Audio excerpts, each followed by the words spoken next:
This is FYI on Your TV, brought to you by Hometown News. I'm Kathy Botham. I have got Deron Johnston with me. You're the Executive Director of Old Town Kemptville Business Improvement Area, BIA. Welcome to FYI. Right. Thank you, Kathy. Yeah, can you Great tell to the be here. folks a little bit about what the BIA is? BIA. The Business Improvement Area is sort of has two components to it. One is that it's a physical area, like a specific physical area. And what it is we operate within that specific physical area. And the other aspect is that we are a committee of council.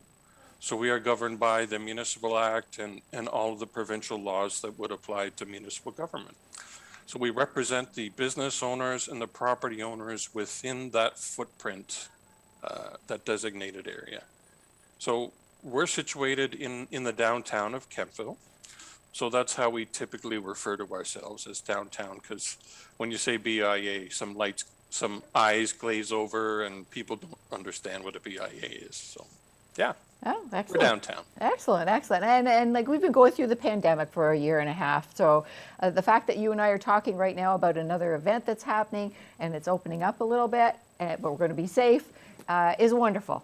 It's wonderful because Kemptville and North Grenville is wonderful. For years and years, we've had great events going on, and we're going to start talking about it again too. So that's exciting. Mm-hmm. Yes, it's nice to be talking about that again. You're right. It is. And I mean, you've got some festivity behind you. You got some Halloween, and that's what we're going to talk about is Halloween. What's it look like? It looks great. There's, because of the last couple of years, we've been forced to be really creative, right? Can't draw people, can't do a lot of things.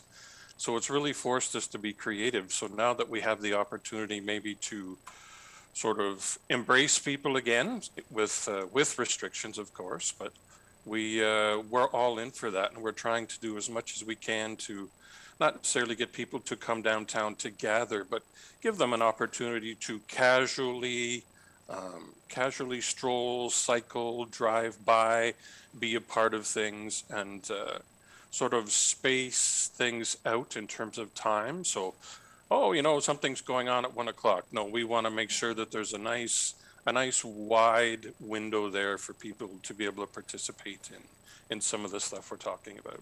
Yeah, and absolutely. And what we're going to talk about today is Halloween too. And I know last year with Halloween, I mean, you and I as adults and moms and parents and grandparents, aunts and uncles, we all knew the precautions that need to be taken. Is Halloween going to be canceled? How do you explain that to the children? And you're able to have an event this year, and it's for the kids.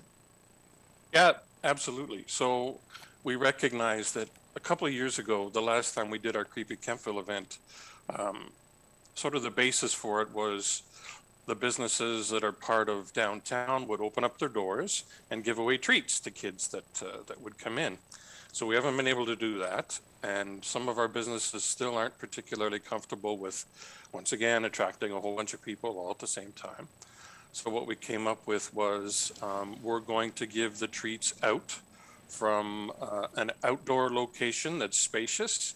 And once again, giving a big window of time for people to be able to drop by. So we've reached out to our business community here, and they've responded resoundingly with donations of cash or treats. And we figure we could have as many as 750 treat bags for kids. Wow. We didn't realize this sort of as Creepy Kemptville evolves, but what we quickly found out up until a couple of years ago was that when we did Creepy Kemptville, a lot of families, what Creepy Kemptville was for them was their trick-or-treating. Like the one with littles, like 3-year-olds and so on, rather than dragging them out to house to pick up candy. I think a lot of parents saw Creepy Kemptville as, okay, great, a whole bunch of candy in a very small amount of time, very efficient. And we've had, we didn't realize sort of how our event sort of fit into the trick-or-treating aspect of Halloween. And then when we figured that out, we thought, okay, we can still do that. We can still provide that now So let's do some treat bags. So that's where we're at. Yeah. Absolutely. You know, and when we talk safety to children and everything too, you know, that we're teaching them not to go to strangers' houses and everything like that too. So, you know, that sort of Yeah. goes in line with that too. You can go, you know, to your neighbors and to your friend's house and everything. But this is a big deal, and that's going to happen actually the day before Halloween on the October 30th, right? That's right. Yep. Starting at noon, and we're running till 9 o'clock. So, yeah. Once again, nice big windows for people to come down, and as you know, we're doing a number of other things as part of that. We've got a pumpkin trail, so we're asking people to donate carved pumpkins. We did this last year actually as well, and what we do is we light them and we put them all along both sides of Prescott Street. So it's really cool to drive by at night, or to walk by, or cycle by, or however you want to get downtown. It really cool. It's really cool. It really creates a nice effect in terms of Halloween. And at Rotary Park itself, we're going to have a little staging area for people who want to take photos. We're going to set up like a really nice Halloween backdrop up there for families who want to come and take some photos. And you're going to be able to vote on the best pumpkins as part of the pumpkin trail, and the treat bags, of course. So we got a lot going on the 30th. Well, downtown Kemptville is very festive, no matter what season it is. The decorations go up, and it goes in line for whatever event's going on too. So it always looks beautiful down there. We try. We've got a great partner, I got to say, in the municipality of North Grenville. They have been so supportive with everything that we want to do. So we're very, very fortunate. It's truly a community effort to do some of the things we do. And I mean, next year things are really going to open up. Before we went on air, we were talking about the possibility of there being like 15 events next year. Yeah, absolutely. And not just 15 little events either, like 15 big events. We've got, so our BIA itself is organizing the Kemptville Busker Fest. So it's a first time event. It's going to be on Saturday, May 21st. So it's a tip of the hat to the former Dandelion Festival that used to be a big part of spring for Kemptville and North Grenville. Beloved event. People who attended absolutely loved it. It was a great celebration of downtown and the local talent and arts community. So we wanted to recapture some of that and frame it in a little different way. So we're excited to showcase sort of the local talent we have here in North Grenville. And also, oh my God, the International Plowing Match. That's going to be huge. Oh, they're talking like could be as many as 75,000 people descending on Kemptville. So when you've got a population of 4,000 and 75,000 people are coming, it's going to make things exciting. That's put sure. another potato in the pot. There's some company coming. Oh yes. Oh yes. That's going to be huge. That will be huge. Mm-hmm. Yeah, and we've already started talking to them, and yeah, so looking forward to this happening. And this is still like we've still got the other events, like Kemptville Live itself is a huge event. You know, you're talking 25,000 people the last time they held the concert, or the festival. So a lot of big things happening next year, and we're up for the challenge. Yes, we are. Yes, we are. It's been too long, like a couple of years now. Yes. That yeah, we've been away from it. So. Mm-hmm. So looking forward to it. Now you had a nice mention in an article from Ottawa Road Trips as well. Yeah, that was nice. It's sort of it fits perfectly with what we want people to experience about our downtown. So the article was based on sort of like almost like a day tripping experience where it talked to people about the different places to go, different experiences that there are available. So as a community, it's nice to get that refresher about all the things you have within your community that you maybe take for granted. But for downtown specifically, we loved it because it highlighted several of our businesses and the river and the parks we have. So yeah, it was fantastic to see that. So we want to offer people that experience, right? Come for an afternoon, come for an overnight stay. We've got some very cool, unique experiences here for people. And it was lovely to see that posted with Ottawa Road Trips. Yes, that was wonderful. That's wonderful. Let's talk about the big chair too. I can't tell you how many pictures I've seen on Facebook and social media about people taking pictures of themselves in the big chair downtown. Absolutely.